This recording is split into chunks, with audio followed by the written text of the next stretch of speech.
اولیاء اللہ کی عموماً کرامتیں بیان کی جاتی ہیں، اس میں کوئی حرج نہیں ہے، لیکن جب صرف کرامات ہی بیان کی جائیں گی، معیار ولایت بیان نہیں ہوگا، تو مختلف لوگوں کی شعبدہ بازیوں کو لوگ کرامت سمجھ لیں گے اور ان کے پیچھے چل کے اپنی دنیا اور اپنی آخرت برباد کریں گے۔ اس لیے ہمیں اس بات کا پورا ادراک ہونا چاہیے کہ ولی کسے کہتے ہیں اور اس معیار پر ہم کسی کو دیکھیں۔ اس کے باوجود اس کا معاملہ اللہ کے ساتھ ہے، چونکہ نبی اپنی نبوت کا اعلان کرتا ہے، ولی اپنی ولایت کا اعلان نہیں کرتا۔ نبی کے اوپر لازم ہے، واجب ہے کہ وہ بتائے کہ میں نبی ہوں، لیکن یہ چیز ولی پر نہیں ہے۔ وہ تو کوشش کرتے ہیں کہ لوگوں کی نگاہوں سے چھپ جائیں، لوگوں سے پوشیدہ رہیں۔ وہ اپنی ولایت کے لیے تشہیری مہم نہیں چلاتے، بلکہ وہ خلق خدا کی رہنمائی کا فریضہ سر انجام دیتے ہیں اور اللہ کی رضا جوئی کے لیے کوشاں رہتے ہیں۔ کرامات کا صدور ہو جانا ممکن ہے، اگر کوئی کرامت صادر ہو جائے تو اچھی بات ہے، لیکن یہ ان کا مقصود نہیں ہوتا کہ ہم سے کسی کرامت کا ظہور ہو۔ کبھی کبھار کسی ایسی حالت میں کسی کرامت کا صدور ہو جاتا ہے۔ تو ولی دو صفات کا حامل ہے، الذین آمنوا وکانوا یتقون، جو قرآن نے بیان فرمائے۔ ایک تو وہ مومن کامل ہوگا، کامل مسلمان ہوگا، اور دوسرا وکانوا یتقون، وہ پرلے درجے کا متقی ہوگا، اعلیٰ درجے کا پرہیزگار ہوگا۔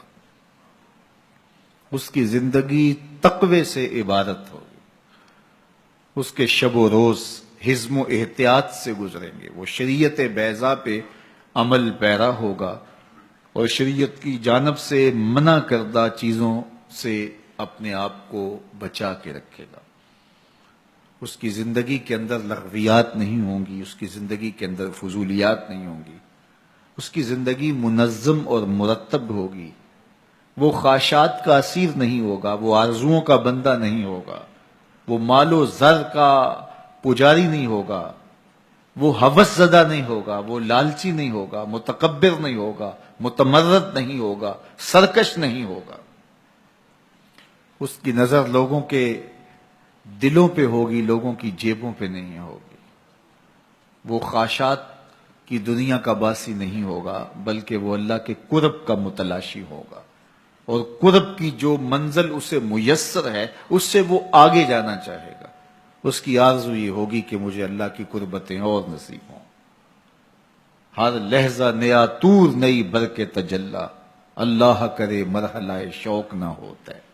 وہ آگے بڑھتا رہے گا، آگے بڑھتا رہے گا۔ اس کی آرزو یہ ہوگی کہ مجھے اللہ کا جتنا قرب نصیب ہو جائے وہی میرے لیے غنیمت ہے، اور وہی اس کی زندگی کا مطمع نظر ہے، اس کی زندگی کا سرور، اس کے باطن کا جمال بس اسی میں ہے کہ اسے اللہ کی قربتیں حاصل ہوں اور وہ رضا الہی کے لیے کوشاں ہوگا۔ مخلوق اس کے گرد جمع ہو، لوگ آئیں، وہ ان کی ضرورتیں ہیں، لیکن اس کی ضرورت نہیں ہوگی۔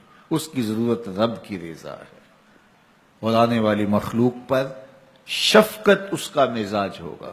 آپ خلاصہ تصوف کا سننا چاہیں، اللہ کے ولی کا مزاج دیکھنا چاہیں، تو ان دو جملوں میں ہر شے سمو دی گئی ہے۔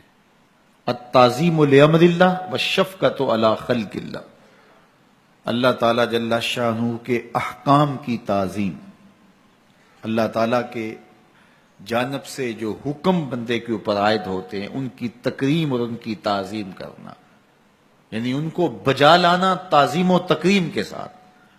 اور دوسرا والشفقۃ علی خلق اللہ، اللہ کی مخلوق کے ساتھ شفقت سے پیش آنا، مخلوق کے ساتھ رویے خوبصورت ہونا، حقوق اللہ اور حقوق العباد دونوں کی خوبصورتی کے ساتھ ادائیگی، یہ اللہ کے ولیوں کا شعار ہے۔ وہ اللہ کے حقوق کو بھی پامال نہیں ہونے دیتے، اور اس کی مخلوق کے حق کو بھی پامال نہیں ہونے دیتے۔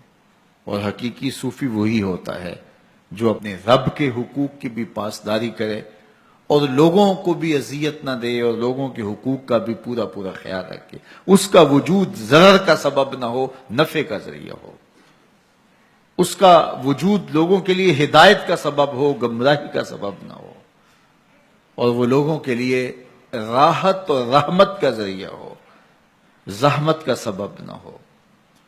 تو اللہ کا ولی ایمان اور تقوی کے نور سے مالا مال ہوتا ہے۔